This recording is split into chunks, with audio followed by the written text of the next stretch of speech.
Oi, pessoal, tudo tranquilo? Mais um exercício aqui, dessa vez questão 354 do FM1, tá? Questão do ITA. Seja f de R em R, ou seja, um domínio contra domínio real, exceto zero, uma função satisfazendo as condições f de x mais y igual a f de x vezes f de y para todo x, y pertencentes aos reais e f de x diferente de um para todo x pertencente aos reais, exceto zero. E aí, eu vou anotando aqui as alternativas que ele vai solicitar da gente, tá? A primeira pergunta se f pode ser par. É, deixa par. F, par.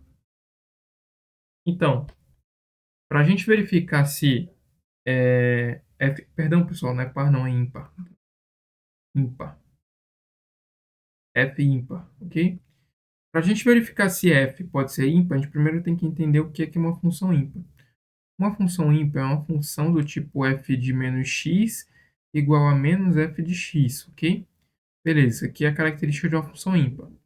Agora, em relação a isso daqui, como que a gente vai saber se isso daqui pode ser ímpar? Bom, a gente tem uma f de x mais y que é igual a f de x mais f de y, ok? Só que, vamos lá, se a gente pegar, sei lá, um f de x qualquer, eu vou tirar, vamos dizer que o y seja um x também, afinal, todo número pode ser escrito como a soma das suas metades, né? Então, digamos que eu quero o f de 2x, tá? Então, transformando ali o y em um x, seria o f de 2x. Seria f de x vezes f de x, correto? O que daria um f de 2x igual a um f de x elevado ao quadrado, tá certo? Elevado ao quadrado, beleza? Tranquilo. Agora vamos buscar o f de menos 2x para a gente fazer essa comparação, se pode ser ímpar. O f de menos 2x seria o f de menos x vezes o f de menos x, correto? Ok, né? Até aí, beleza. Então, f de menos 2x seria igual a o f de menos x elevado ao quadrado. Ok? Tranquilo? Beleza. Olha só o que ele fala ali. A função ímpar diz o quê? O f de menos x tem que ser igual a menos o f de x, tá? Essa aqui é a regra para a existência de uma função ímpar. Então, é o seguinte. O f de menos 2x, segundo esse critério, ele tem que ser igual a menos o f de 2x, tá bom? Com base no exemplo que eu dei aqui. E aí vamos analisar o f de menos 2x é quem? É o f de x, é o f de x ao quadrado, igual a menos o f de menos x ao quadrado. Pessoal, ó, presta atenção. O f de menos x é a mesma coisa que o f de x? Não. Então os quadrados são diferentes aqui. Eles não podem ser iguais, eles são diferentes. Logo, se são diferentes, essa função aqui, para qualquer real que assuma aqui, exceto zero, né, que ele fala ali, ah, não, é só no contradomínio. Tudo bem. Para qualquer real que assuma aqui, não vai existir uma função ímpar, tá? Jamais. Então, a um aqui já é falsa, tá bom? A um aqui já é falsa, não teremos função ímpar, tá bom? Vamos para a 2 agora. O que é que diz a alternativa 2? A alternativa número 2 fala o seguinte: f de zero é igual a 1. Pessoal, essa aqui pode ser um pouquinho complicada de você enxergar, tá? Porque preciso de um macete para a gente ver isso aqui. Se eu quiser falar que o f de x é igual ao f de x mais zero, faz sentido? Faz sentido, né? Só que aí, se o f de x é igual ao f de x mais zero, eu posso dizer que o f de x mais zero é igual também ao f de x vezes o f de zero, não posso? Posso. Isso implica no seguinte, que o f de x é igual ao f de x vezes o f de zero. E assim, portanto, o f de zero é igual a 1, porque vai dividir, vai passar dividindo, né? F de x dividido por f de x. Isso aqui vai dar 1. Então, essa aqui é a verdade, tá? Preciso desse macetezinho aí pra gente matar essa daí, tá bom? Mas sim, f de zero é 1 verdadeiro a 2. A 3 pergunta o seguinte: se f é injetiva, ou seja, uma função injetora. Pessoal, qual a característica de uma função injetora? Todo número do domínio que se relaciona com um elemento do contradomínio, ele é único. Essa relação é única.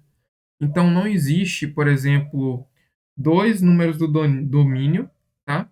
Que estão ali se relacionando com um mesmo número do contradomínio, tá? Isso não existe, tá bom?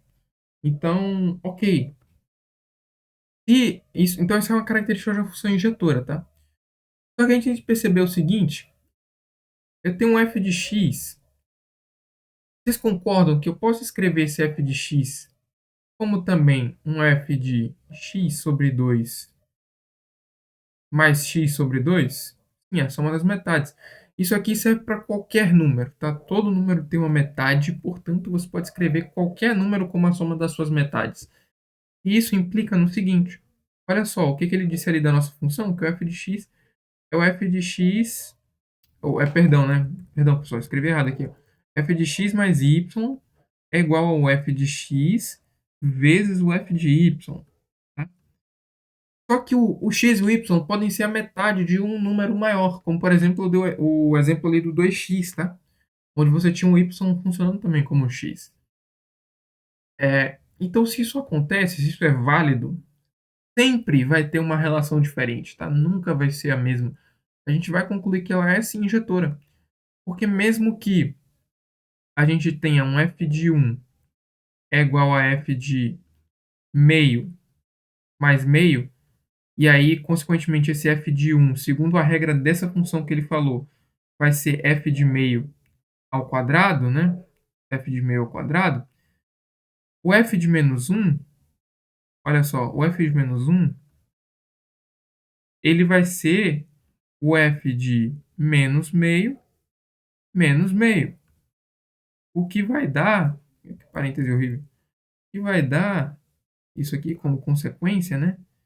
Que o f de menos 1, segundo os parâmetros ali da função que ele apresentou para a gente, seja o f de menos meio ao quadrado.